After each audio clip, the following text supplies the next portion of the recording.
सब पर हो प्रभु महिमा तेरी अपार।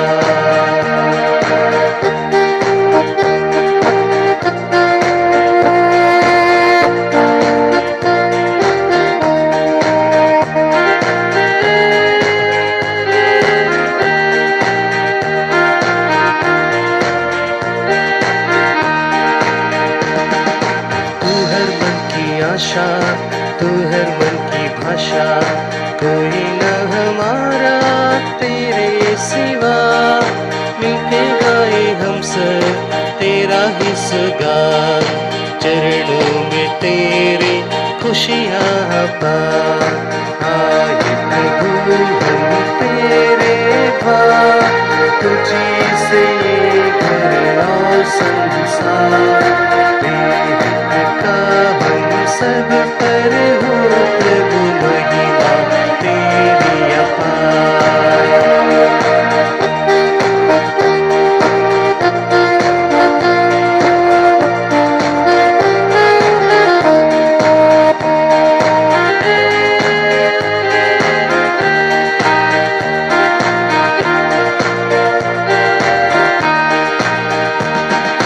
तेरे मंदिर में हम जीवन पाने आए, दिल है ये हमारा तूने दिया। दूर रहे पापों से हो तेरा ही दान, तेरे सिवा और क्या चाहिए। आए प्रभु हम तेरे द्वार, तुझे से ये घर और संसार। तेरी कृपा हम सब पर हो प्रभु महिमा तेरी अपार।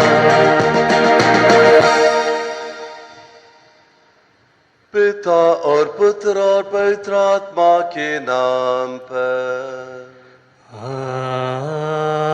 आमीन। हमारे प्रभु यीशु क्रिस्त की कृपा, ईश्वर का प्रेम तथा पवित्र आत्मा का साहचर्य आप सबों को प्राप्त हो।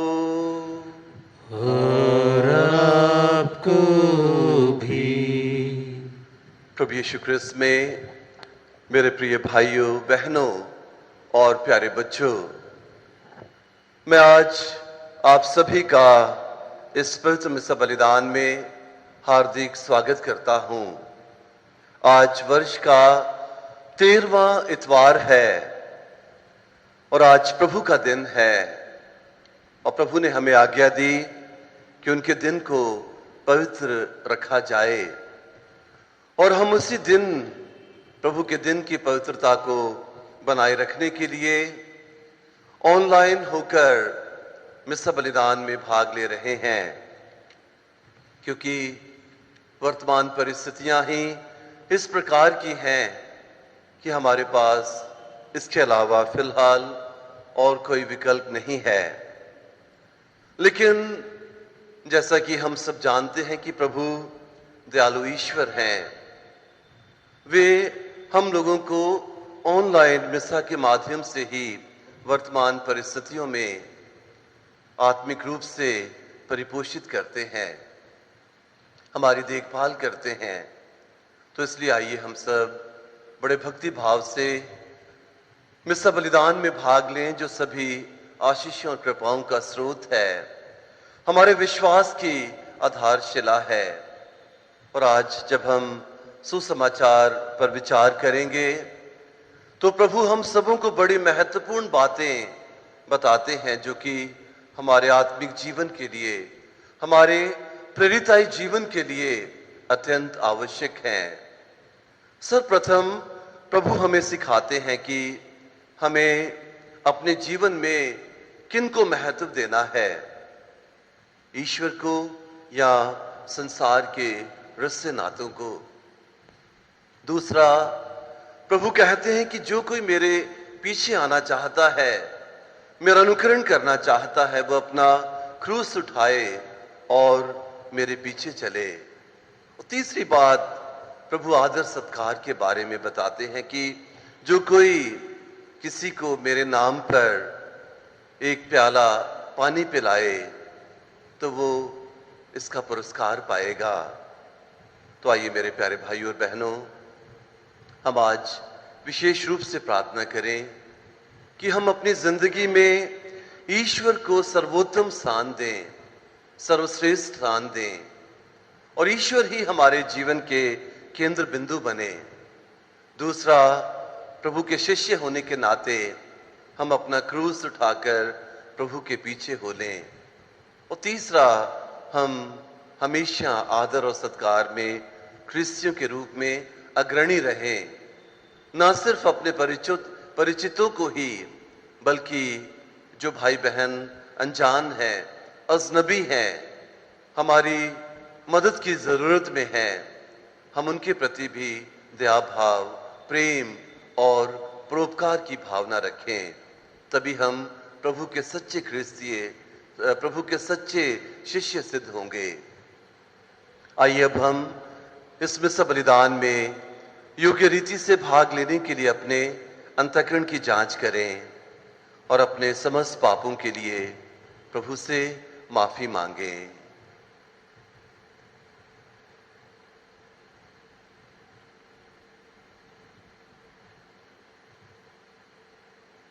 हम सब मिलकर बोलें, हे भाइयों और बहनों, मैं सर्वशक्तिमान पिता ईश्वर और आप लोगों के सामने स्वीकार करता हूँ कि मैंने मन, वचन, कर्म से और अपना कर्तव्य पूरा ना करने से बार बार पाप किया है। मैं अपना दोष स्वीकार करता हूँ। इसलिए मैं धन्य कुंवारी मरियम से, सब स्वर्गदूतों, सब संतों और आप लोगों से, हे भाइयों और बहनों, विनती करता हूँ कि आप लोग मेरे लिए प्रभु ईश्वर से प्रार्थना करें।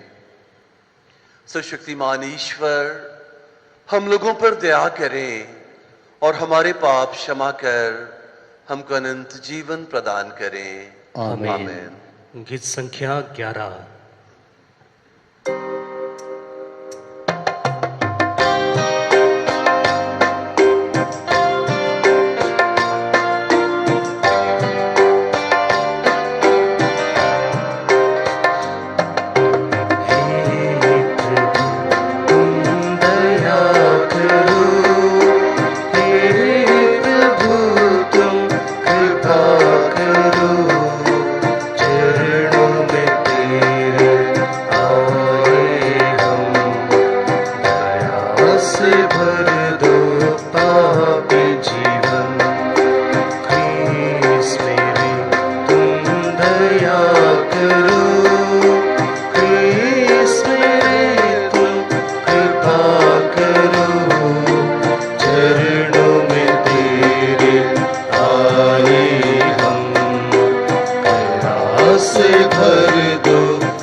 गीत संख्या 20।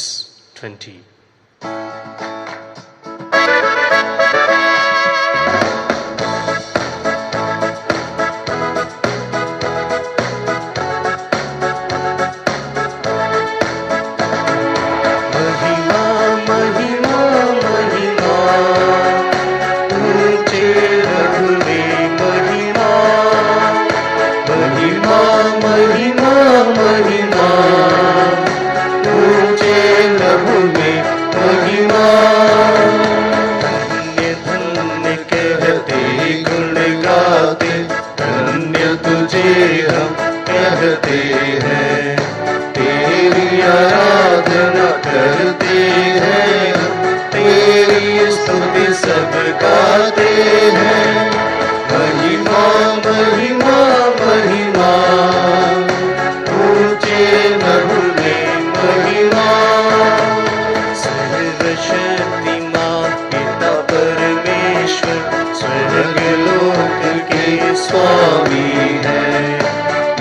यीशु क्रिस्त इकलौते पुत्र है, तेरा गुण सब गाते हैं। महिमा महिमा महिमा, ऊंचे नभ में महिमा। जगत के सारे पाप के हार, हम पे दया तू रखना सदा। पिता की दाएं विराजता तू, विनती हमारी सुन ले प्रभु। महिमा महिमा महिमा, ऊंचे नभ में महिमा। पवित्र आत्मा के संग तू है, पावन तू ही प्रभु है। पिता की महिमा सर्वोपरि है, तेरी महिमा होती रहे। महिमा महिमा महिमा, ऊंचे नभ में महिमा। महिमा महिमा महिमा, ऊंचे नभ में महिमा। हम प्रार्थना करें। हे ईश्वर, तेरी अपूर्व कृपा से हम तेरे पुत्र पुत्रियां बनकर ज्योति की संतान कहलाने लगे हैं। हम भ्रम के अंधकार में ना पड़े, बल्कि सत्य की ज्योति में सदा निवास करें।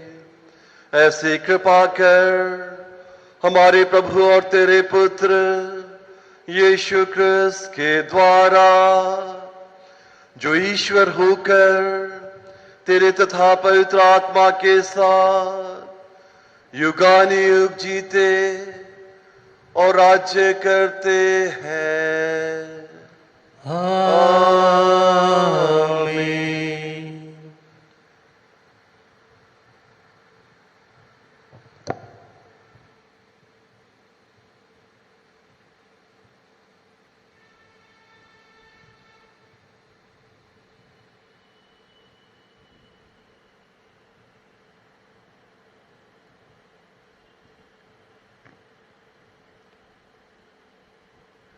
मेहमानों और विशेषकर ईश्वर भक्तों का स्वागत करना पुण्य का काम है।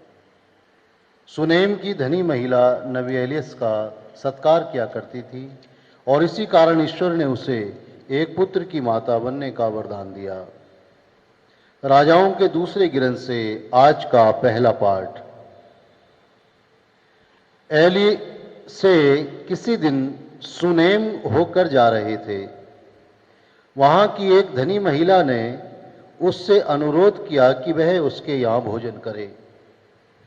इसके बाद जब जब उसे वहां होकर जाना था तो वह उसके यहाँ भोजन करता था।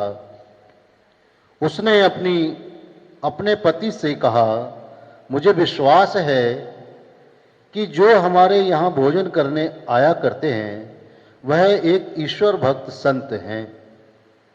हम छत पर एक छोटा सा कमरा बनवाएं, हम उसमें पलंग, मेज, कुर्सी और दीपक रख दें।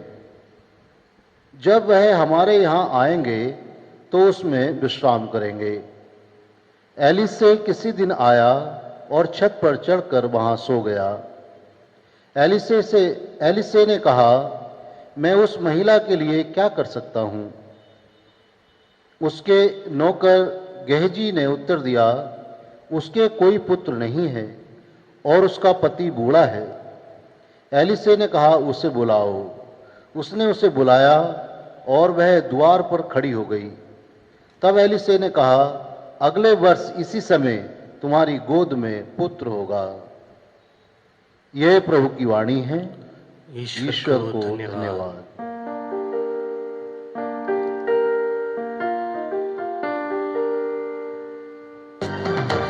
प्रभु मैं सदा ही तेरी कृपा का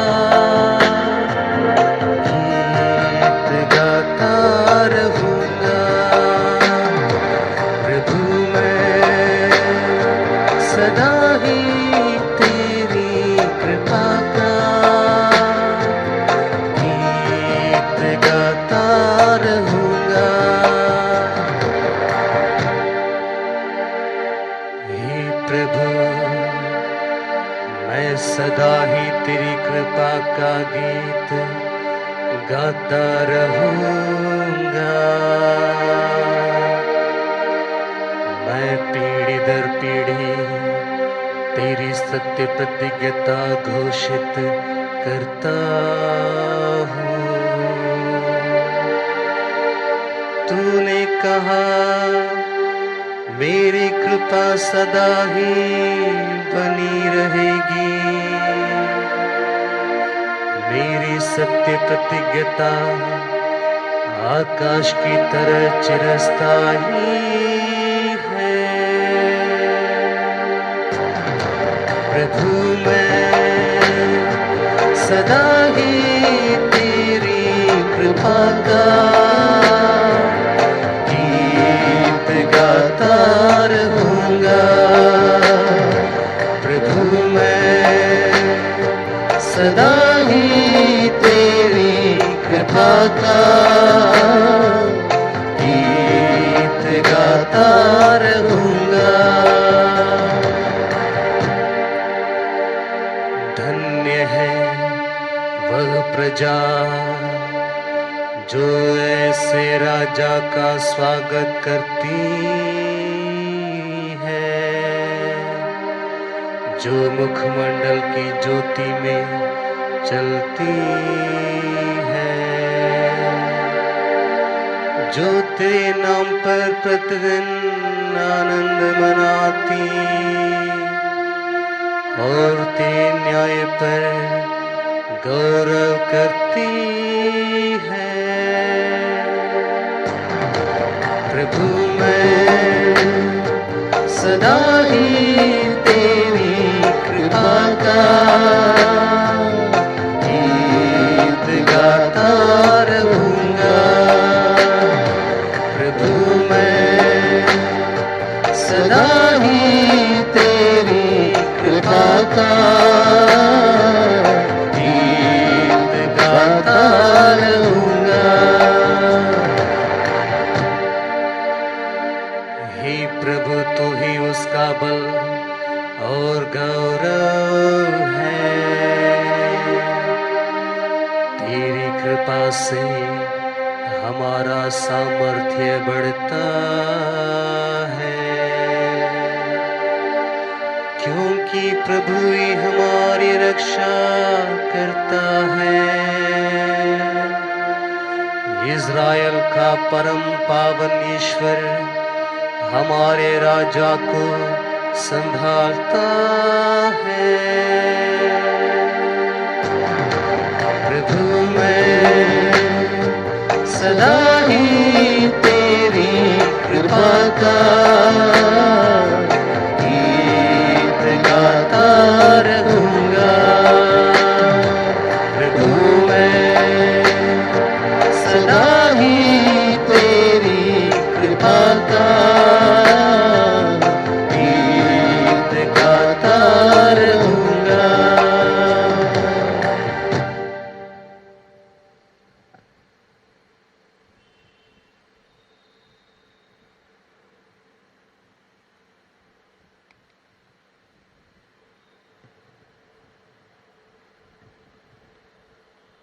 दूसरा पाठ रोमियों के नाम संत पौलुस का पत्र। आप लोग को यह शिक्षा मिली कि यीशु मसीह का जो बपतिस्मा हम सबों को मिला है वह उनकी मृत्यु का बपतिस्मा है। हम उनकी मृत्यु का बपतिस्मा ग्रहण कर उनके साथ इसलिए दफनाए गए हैं कि जिस तरह मसीह पिता के सामर्थ्य से मृतकों में से जी उठे हैं, उसी तरह हम भी एक नया जीवन जिए।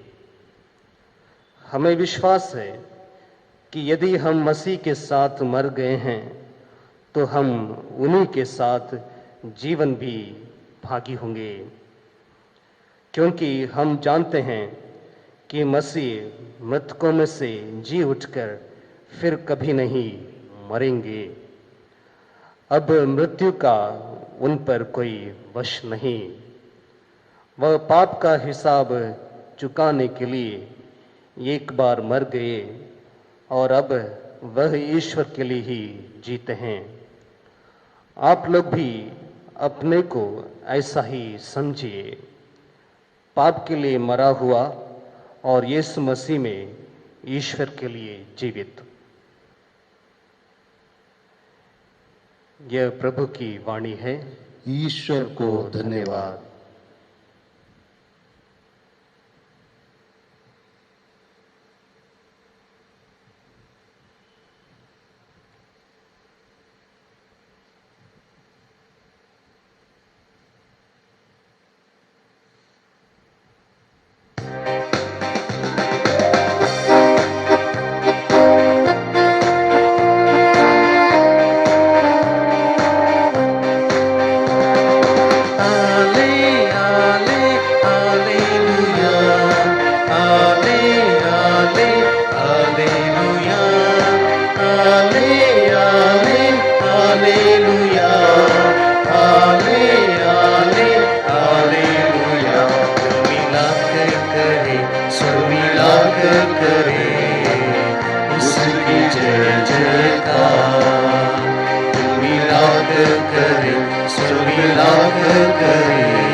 प्रभु आप लोगों के साथ हो और आपके साथ भी। संत मत्ती के अनुसार पवित्र सुसमाचार।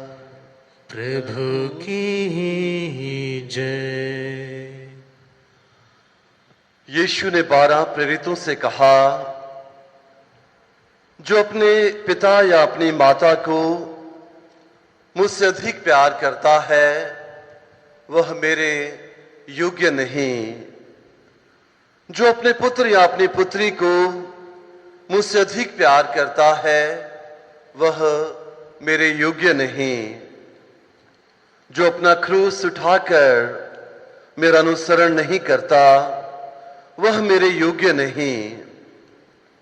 जिसने अपना जीवन सुरक्षित रखा है वह उसे खो देगा, और जो मेरे कारण अपना जीवन खो देता है वह उसे सुरक्षित रख सकेगा।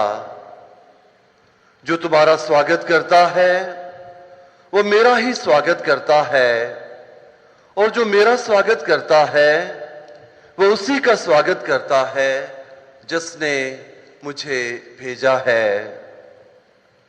जो नबी का इसलिए स्वागत करता है कि वह नबी है, वह नबी का पुरस्कार पाएगा, और जो धर्मी का इसलिए स्वागत करता है कि वह धर्मी है, वह धर्मी का पुरस्कार पाएगा।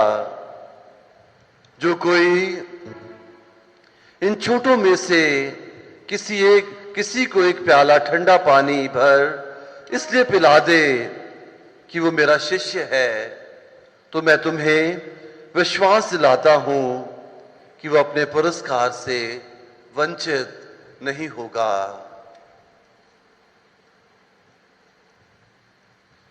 यह प्रभु का सुसमाचार है। क्रिस्त की जय।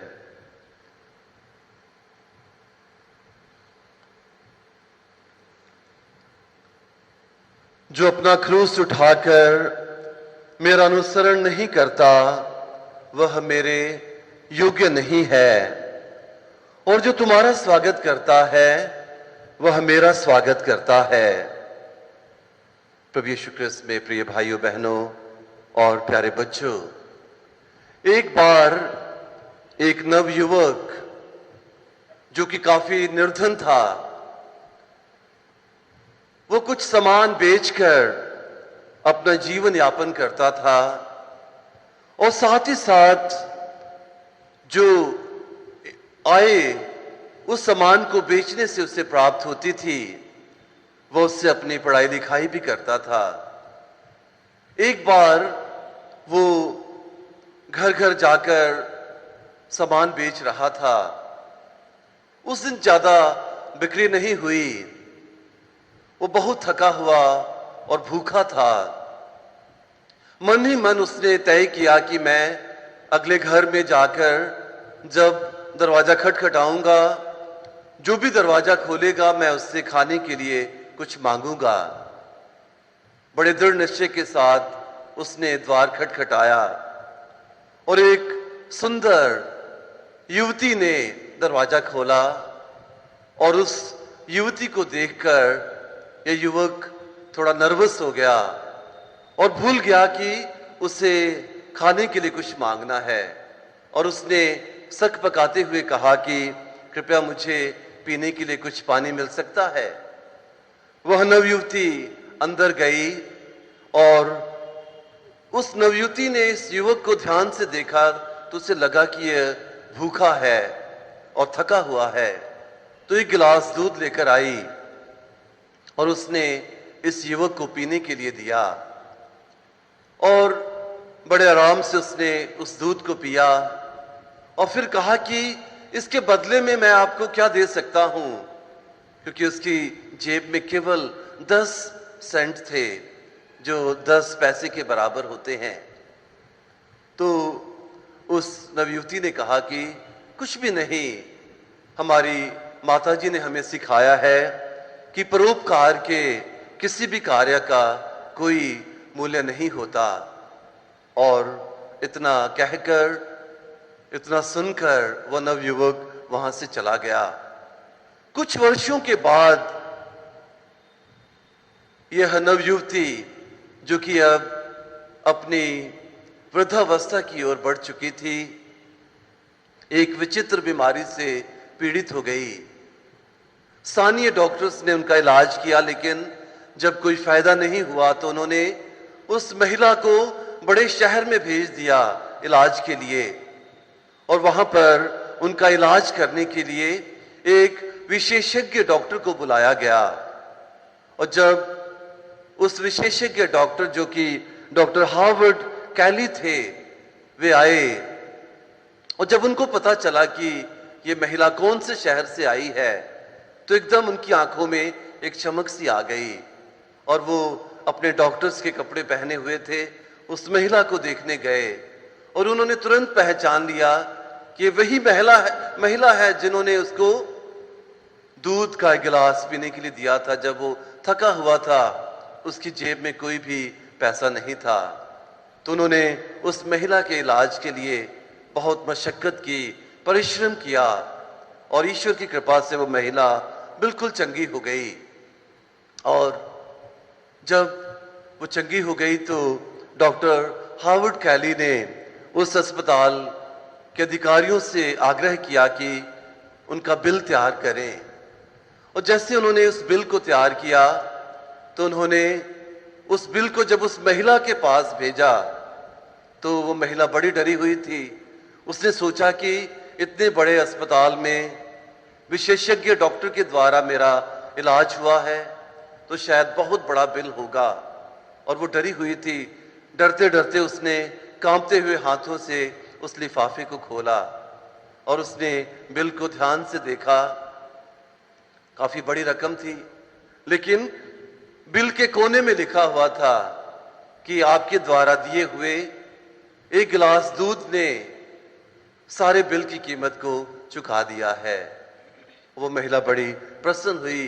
वो सारी घटना उसके जेहन में आ गई कि किस प्रकार से उसने एक नवयुवक को, जब वो थका हुआ था, भूखा था, एक गिलास दूध पीने के लिए दिया था। और आज उसी विख्यात डॉक्टर हार्वर्ड कैली ने अपनी उस दूध की गिलास की कीमत को चुका दिया। मेरे प्यारे भाइयों बहनों, आज वर्ष का 13वां रविवार है और आज के सुसमाचार में 3 महत्वपूर्ण बातों की ओर प्रभु हमारा ध्यान खींचते हैं। सबसे पहले प्रभु यीशु के प्रति हमारा प्रेम, जो कि हमारे जीवन का केंद्र बिंदु है। और दूसरी बात, प्रभु कहते हैं कि जो कोई मेरा अनुसरण करना चाहता है वो अपनी सलीब उठाए और मेरे पीछे हो ले। और तीसरी बात, प्रभु आज हमें आतिथ्य और आदर सत्कार के बारे में बताते हैं। अब कई बार हम सोचते हैं कि क्यों प्रभु हमें कहते हैं कि जो अपने माता पिता, भाई बहनों, पत्नी से ज्यादा प्यार करता है वो मेरा शिष्य होने के लायक नहीं। हमारे जीवन में ये सब बातें आती हैं कि क्यों प्रभु हमारा ध्यान अपनी ओर ज्यादा आकर्षित करना चाहते हैं। हम सबके जीवन में मेरे प्रिय भाइयों बहनों केंद्र बिंदु होते हैं, और वो केंद्र बिंदु हमारी सोच, हमारे दृष्टिकोण और हमारे कार्यों को निर्धारित करता है। हमारे जीवन का केंद्र बिंदु क्या है? कई बार कुछ लोगों के जीवन के केंद्र बिंदु उनके माता पिता होते हैं, कुछ के संतान होती है, कुछ के जीवन का केंद्र बिंदु उनकी पत्नी होती है, और कुछ लोगों के जीवन का केंद्र बिंदु उनकी धन दौलत बन जाती है, और वे उसी केंद्र बिंदु तक सीमित रह जाते हैं, उस परिधि से बाहर नहीं निकल पाते। लेकिन कुछ लोगों के जीवन का केंद्र बिंदु ईश्वर होता है, और ईश्वर आज के सुसमाचार में बड़े स्पष्ट रूप से चाहते हैं कि वे हम ख्रिस्तियों के जीवन के केंद्र बिंदु बने। और इसलिए ईश्वर ने हमें रचा है, हमारी सृष्टि की, कि हम उनको अपने जीवन में प्यार करें, उनका आदर करें, उनकी आराधना करें और उनके साथ आत्मिक रूप से जुड़कर अपनी जिंदगी बिताएं।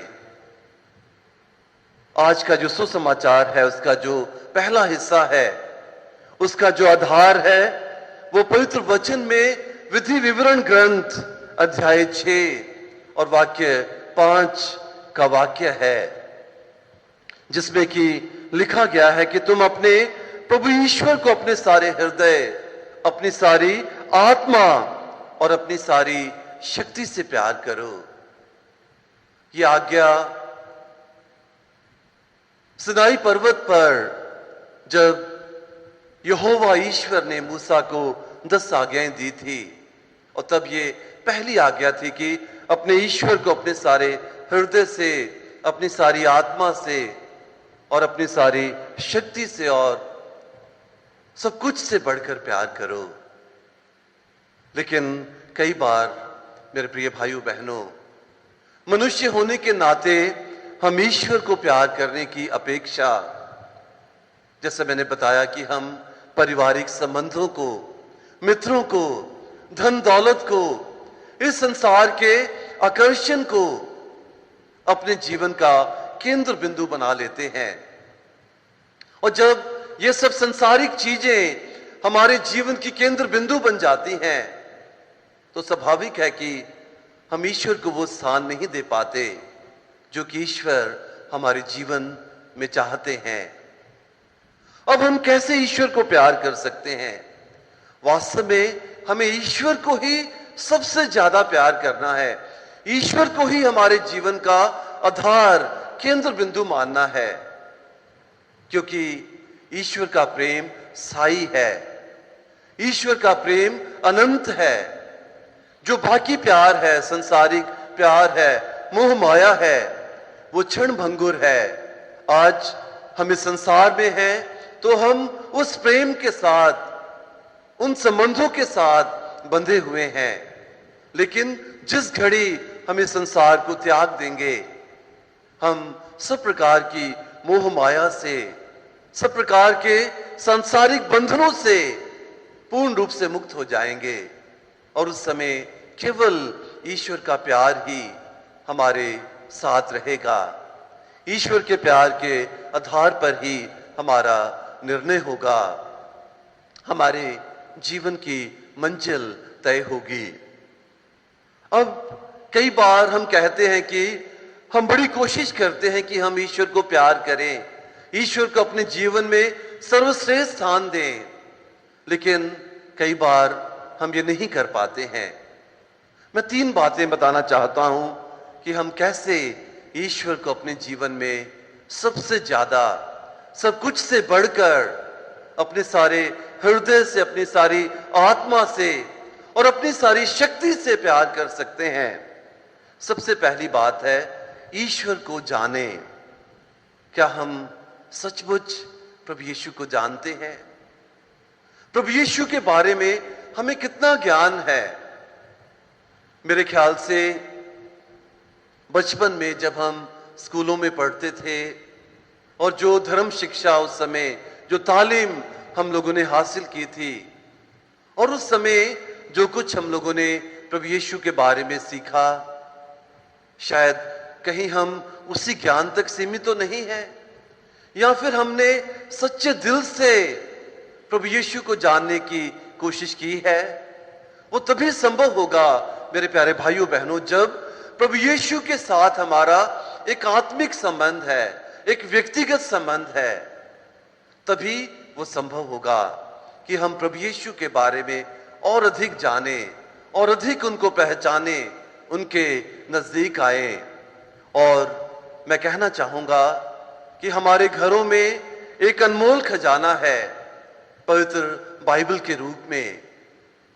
अगर हम प्रभु यीशु को जानना चाहते हैं, उनके नजदीक आना चाहते हैं, उनको अपने व्यक्तिगत मुक्तिदाता के रूप में स्वीकार करके उनके साथ एक होना चाहते हैं, तो हम पवित्र वचनों को पढ़ें, पवित्र बाइबल के द्वारा हम प्रभु यीशु को खोजें। संत जेरोम, जो कि पवित्र बाइबल के विख्यात विद्वान हैं, वे कहते हैं कि धर्म ग्रंथ की अज्ञानता प्रभु यीशु की अज्ञानता है। अगर हम धर्म ग्रंथ को नहीं जानते तो हम प्रभु यीशु को नहीं जानते। तो आज हम एक दृढ़ संकल्प लें कि अगर हम प्रभु यीशु को सारे दिल से, सारे मन से, सब कुछ से बढ़कर प्यार करना चाहते हैं, तो हम प्रभु यीशु को जानने की कोशिश करें और अधिक गहराई के साथ। संत यूहन अपने पहले पत्र अध्याय 4 वाक्य 7 और 8 में लिखते हैं कि प्रिय भाइयों और बहनों, हम एक दूसरे को प्यार करें, क्योंकि प्रेम ईश्वर से उत्पन्न होता है। जो प्यार करता है वो ईश्वर की संतान है, और जो प्यार नहीं करता वो ईश्वर को नहीं जानता, क्योंकि ईश्वर प्रेम है। तो अगर हम ईश्वर को प्रेम करना चाहते हैं तो हमें ईश्वर को जानना होगा। दूसरी बात, ईश्वर की आज्ञाओं को मानिए, ईश्वर की आज्ञाओं का पालन करना। कई बार जो आज्ञाएं, जो हुक्म हमें ईश्वर ने दिए हैं, हम उनको एक बहुत भारी भरकम वजन के समान समझने लगते हैं, और हमें लगता है कि शायद ईश्वर की जो आज्ञाएं हैं वो हमें एक स्वतंत्र जीवन नहीं जीने देती, बल्कि बहुत सारी बाधाएं हमारे मार्ग में डालती हैं, हमारी आजादी को, हमारी स्वच्छंदता को हमसे छीन लेती हैं। लेकिन ऐसा नहीं है। जो आज्ञाएं ईश्वर ने हमें दी हैं, वो आज्ञाएं हमारी भलाई के लिए हैं, हमारे कल्याण के लिए हैं, हमें मुक्ति प्रदान करने के लिए हैं, हमें सब प्रकार के पापों से, आत्मिक विचारों से, आत्मिक विकारों से और सब प्रकार की अनैतिकता से बचाने के लिए प्रभु ने हमें आज्ञाएं दी हैं। और यदि हम उन आज्ञाओं का पालन करेंगे तो हम सचमुच ईश्वर से प्रेम करेंगे। संत यूहन अपने सुसमाचार अध्याय 14 और वाक्य 15 में कहते हैं कि यदि तुम मुझे प्यार करोगे तो मेरी आज्ञाओं का पालन करोगे। प्रभु ने कहा अपने शिष्यों से कि यदि तुम मेरी आज्ञाओं का पालन करोगे तो मुझसे प्यार करोगे, क्योंकि प्रभु चाहते हैं कि हम उनके साथ जुड़े रहें और वे हमारे साथ जुड़े रहें। जैसा कि संत यूहन के सुसमाचार अध्याय 15 में प्रभु कहते हैं कि मैं दाखलता हूं और तुम डालियां हो। अगर तुम मुझसे जुड़े रहोगे तो ज्यादा फल पैदा करोगे। तो प्रभु की आज्ञाओं का पालन करना। हम प्रभु की शिक्षाओं को अपने जीवन में किसी प्रकार की बाधा या रोकथाम ना समझें, बल्कि उनको अपने जीवन के सिद्धांतों के रूप में स्वीकार करें। तभी हम ईश्वर को ज्यादा प्यार कर पाएंगे। और तीसरी बात, ईश्वर को प्यार करने के लिए हमें अपने भाई बहनों को प्यार करना है। संत यूहन्ना अपने पहले पत्र अध्याय 4 और वाक्य 20 में कहते हैं कि यदि कोई यह कहता है कि मैं ईश्वर को प्यार करता हूं और वो अपने भाई से बैर करता है तो वो झूठा है। यदि वो अपने भाई को जिसे वो देखता है प्यार नहीं करता तो वो ईश्वर को जिसे उसने कभी नहीं देखा कैसे प्यार करेगा। तो ईश्वर का प्यार और भाई बहनों का प्यार एक साथ चलता है, समानांतर है। तो इसलिए ईश्वर को प्यार करने के लिए हमें पहले अपने भाई बहनों को, अपने पड़ोसियों को प्यार करना होगा। हमें उनमें ईश्वर को देखना होगा। प्रभु ये नहीं कहते कि अपने माता पिता का तुम आदर मत करो, अपने भाई बहनों से प्रेम मत करो, लेकिन प्रभु कहते हैं कि हमें सर्वोच्च स्थान, जो प्राथमिकता है, जो जीवन का केंद्र बिंदु है, उसे हम ईश्वर को बनाना होगा। और जब ईश्वर का प्यार हमारे जीवन का केंद्र बिंदु होगा तो स्वाभाविक रूप से हम अपने भाई बहनों को, अपने पड़ोसियों को, सबको, सब मनुष्यों को अपने समान प्यार करेंगे। और दूसरी महत्वपूर्ण बात जो आज प्रभु हमें बताते हैं सुसमाचार में, वह है अपना क्रूस उठाकर प्रभु के पीछे चलना। और ये शिष्य बनने की शर्त है। जब प्रभु ने शिष्यों को आमंत्रित किया अपना अनुकरण करने के लिए, तो उन्होंने उनको बड़ी लुभावनी बातें नहीं कही कि मेरे शिष्य बनने से तुम्हें ये प्राप्त होगा, धन दौलत मिलेगी या आरामदायक जिंदगी मिलेगी या बहुत कुछ सांसारिक चीजें मिलेंगी, बल्कि उन्होंने कहा कि जो मेरा शिष्य बनना चाहता है वो अपना क्रूस उठाकर मेरे पीछे हो ले। अब क्रूस क्या है? क्रूस मृत्यु का प्रतीक है, क्रूस दुखों का प्रतीक है, क्रूस बहुत सारे कष्टों का और सतावटों का प्रतीक है। लेकिन साथ ही साथ हम ख्रिस्तियों के लिए क्रूस वासियों के लिए प्रार्थना करें कि वे यीशु दिव्य गुरु, मार्ग, सत्य और जीवन का अनुसरण करते हुए प्रेम, शांति और एकता के उदाहरण को प्रस्तुत करें। इसके लिए हम पिता ईश्वर से प्रार्थना करते हैं। हे पिता, हमारी प्रार्थना सुन। सभी माताओं के लिए कि उन्हें मातृत्व जीवन में एक सुखद आनंद की अनुभूति हो सके और वे जो भी त्याग परिवार की खुशी और हित के लिए करती हैं, ईश्वर उन्हें पुरस्कृत करे। इसके लिए हम पिता ईश्वर से प्रार्थना करते हैं। हे पिता, हमारी प्रार्थना सुन। निसंतान दंपतियों के लिए जो संतान प्राप्त करने की तीव्र इच्छा के बावजूद असफल होते हैं और दूसरे के बच्चों को गोद लेकर अपनी लालसा को पूरा करते हैं, वे जीवन में खुशी और संतुष्टि का अनुभव प्राप्त करें। इसके लिए हम पिता ईश्वर से प्रार्थना करते हैं।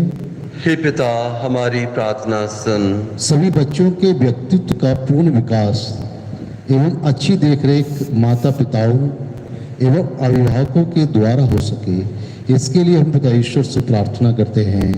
हे पिता, हमारी प्रार्थना सुन। आज हम विशेष रूप से सारे विश्व को प्रभु यीशु के पावन चरणों में अर्पित करें।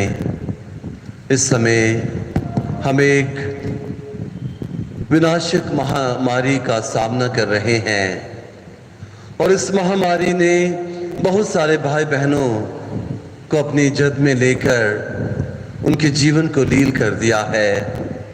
आज भी बहुत से भाई बहन इस बीमारी से संक्रमित हैं और मरीजों की संख्या में लगातार वृद्धि होती जा रही है। हम प्रार्थना करें कि जो इस बीमारी के कारण गुजर गए हैं, प्रभु उनकी आत्मा को अनंत शांति दे और जो बीमार हैं, प्रभु अपने पवित्र हाथों से उनका स्पर्श कर उनको चंगाई दें। और प्रार्थना करें कि यह महामारी प्रभु के सामर्थ्य से, कृपा से इस संसार से पूर्ण रूप से लुप्त हो जाए और एक बार पुनः यह संसार प्रभु के साथ आत्मिक रूप से संयुक्त होकर ईश्वर की इच्छानुसार पवित्र और नैतिकता से परिपूर्ण जीवन जी सके। इसके लिए हम प्रार्थना करें। हे पिता, हमारी प्रार्थना सुन। हम कुछ क्षण मौन रहें और अपनी निजी आवश्यकताओं को प्रभु यीशु के चरणों में अर्पित करें।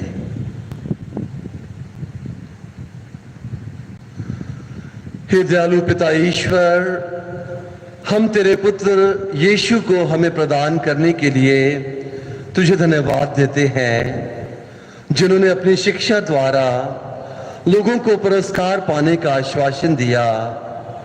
हमें यह कृपा दे कि हम जरूरतमंद लोगों के लिए दया और सेवा के स्रोत बन सकें। हम यह प्रार्थना करते हैं प्रभु क्रिस्त के द्वारा। आमीन।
भाइयों और बहनों, प्रार्थना कीजिए कि सर्वशक्तिमान ईश्वर मेरा और आप लोगों का यह बलिदान ग्रहण करें। प्रभु अपने नाम की स्तुति तथा महिमा के लिए और हमारे तथा अपने समस्त पवित्र कलीसिया के लाभ के लिए आपके हाथों से ये बलिदान ग्रहण करे। हे ईश्वर, तू अपने सामर्थ्य से दयापूर्वक संस्कारों को फलप्रद बनाता है। हमें शक्ति प्रदान कर कि हम इस पवित्र संस्कार का अनुष्ठान योग्य रीति से कर सकें। हमें प्रार्थना करते हैं हमारे प्रभु क्रिस्त के द्वारा। आमीन। प्रभु आप लोगों के साथ हों और आपके साथ भी। प्रभु में मन लगाइए। हम प्रभु में मन लगाए हुए हैं। हम अपने प्रभु ईश्वर को धन्यवाद दें। यह उचित और आवश्यक है। हे पूज्य पिता, यह परम उचित है। हमारा कर्तव्य तथा कल्याण है कि हम सदा और सर्वत्र अपने प्रभु क्रिस्त के द्वारा तुझे धन्यवाद दें।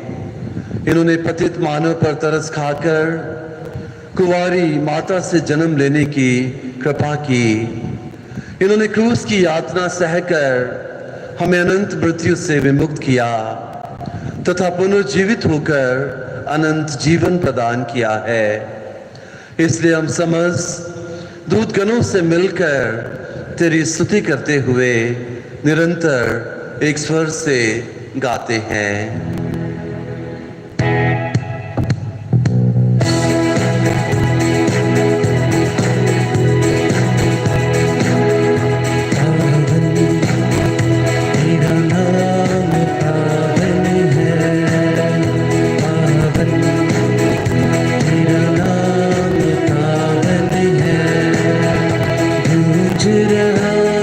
सारे जहां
हे परमपिता, तू वास्तव में पवित्र है, सारी पवित्रता का स्रोत है।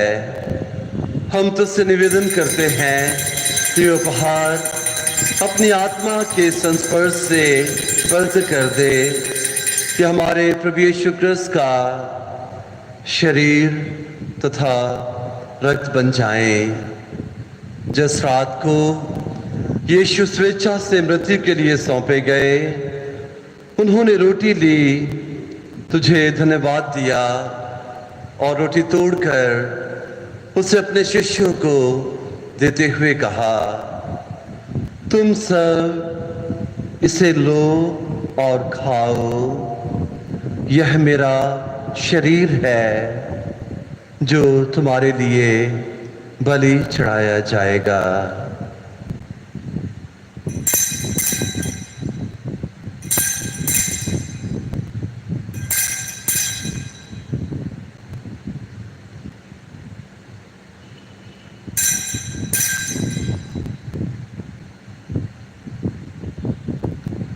इसी भांति भोजन के बाद उन्होंने कटोरा लिया, तुझे धन्यवाद दिया और उसे अपने शिष्यों को देते हुए कहा, तुम सब इसे लो और पियो, यह मेरे रक्त का कटोरा है, नवीन और अनंत व्यवसान का रक्त, जो तुम्हारे और बहुतों के पापों की क्षमा के लिए बहाया जाएगा।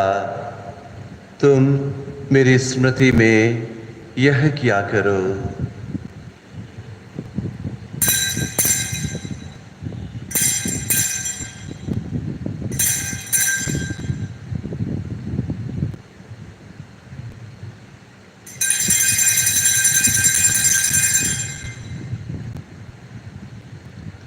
यह है हमारे विश्वास का रहस्य।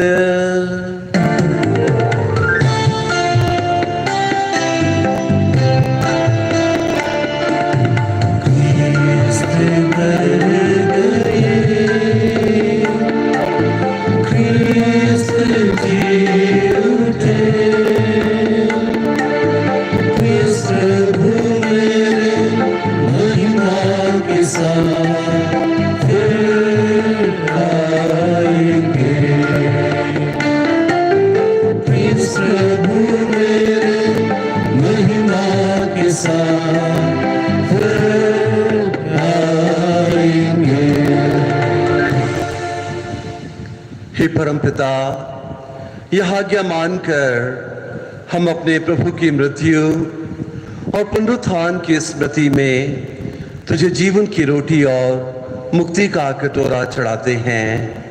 हम तुझे धन्यवाद देते हैं कि तूने हमें अपने सम्मुख उपस्थित होने और अपनी सेवा करने का सौभाग्य प्रदान किया है। हमारा नम्र निवेदन है कि हम सब जो क्रिस्त का शरीर तथा रक्त ग्रहण करते हैं, पवित्र आत्मा के द्वारा एकता के सूत्र में बंधे रहें। प्रभु और हमारे संत पिता फ्रांसिस, हमारे धर्माध्यक्ष फ्रांसिस और सभी याजकों के साथ विश्व भर में फैली अपनी कलीसिया की सुध ले तथा इसे प्रेम में सद बना दे। हे प्रभु, हमारे उन भाई बहनों की भी सुध ले जो पुनरुत्थान की आशा में परलोक सिधार चुके हैं।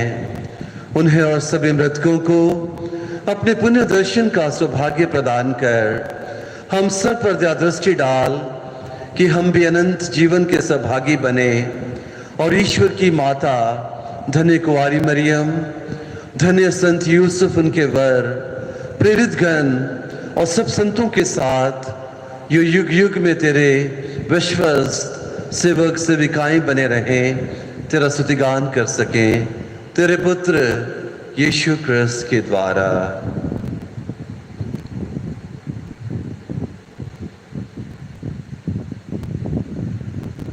इन्हीं प्रभु क्रिस्त के द्वारा, इन्हीं के साथ और इन्हीं में हे सर्वशक्तिमान पिता ईश्वर, पवित्र आत्मा के साथ तुझे समादर तथा महिमा युगानुयुग मिलते रहते हैं। आमीन आमीन आमीन।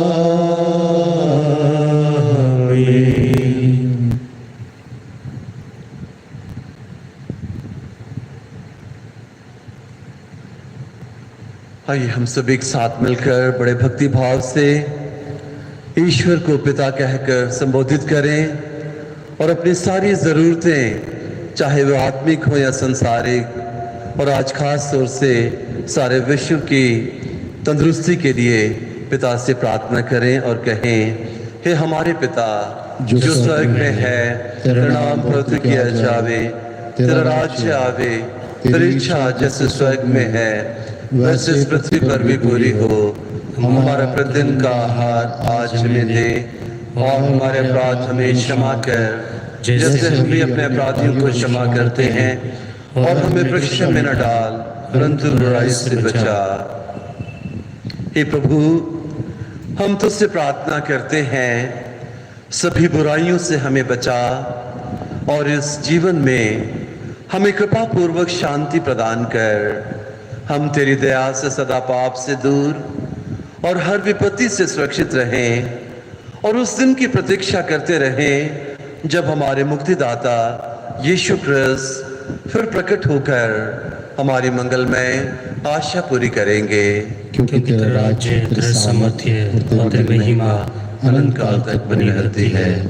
हे प्रभु यीशु ख्रिस्त, तूने अपने प्रेरितों से कहा है, मैं तुम्हारे लिए शांति छोड़ जाता हूँ, अपनी शांति तुम्हें प्रदान करता हूँ। तो हमारे पापों पर नहीं, अपनी कलीसिया के विश्वास पर दृष्टि डाल और उसे शांति तथा एकता प्रदान कर। तो युगानुयुग जीता और राज्य करता है। आमीन। प्रभु की शांति सदा आप लोगों के साथ रहे और आपके साथ भी। हम परस्पर प्रेम भाव रखें।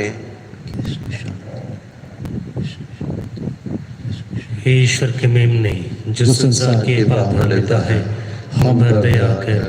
हे ईश्वर के मेमने जो संसार के पाप हर लेता है, हम पर दया कर। हे ईश्वर के मेमने जो संसार के पाप हर लेता है, हमें शांति प्रदान कर। हे प्रभु यीशु ख्रिस्त,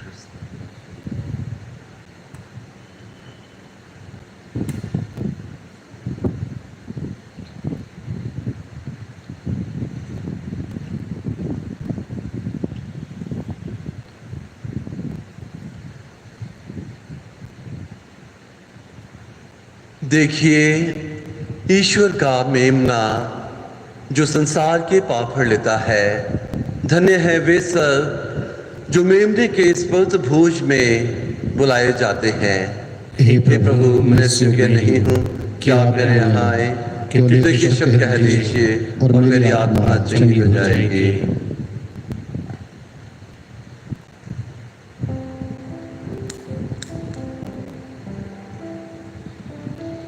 उसका शरीर मेरी रक्षा करता है।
हम प्रार्थना करें।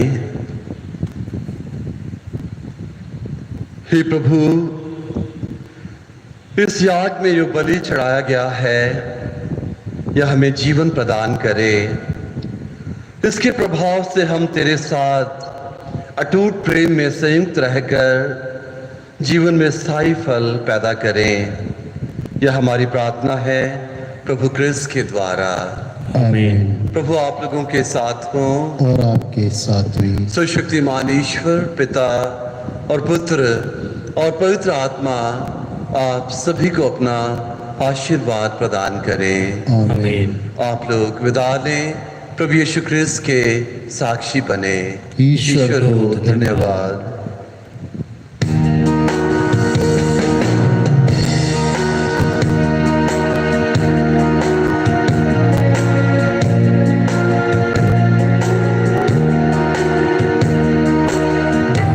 सत्यम जीवन यीशु, प्रियतम यीशु, अनंतम यीशु। मार्गम सत्यम जीवन यीशु, प्रियतम यीशु, अनंतम यीशु। सच्चाई का दर्पण यीशु, सारे जग का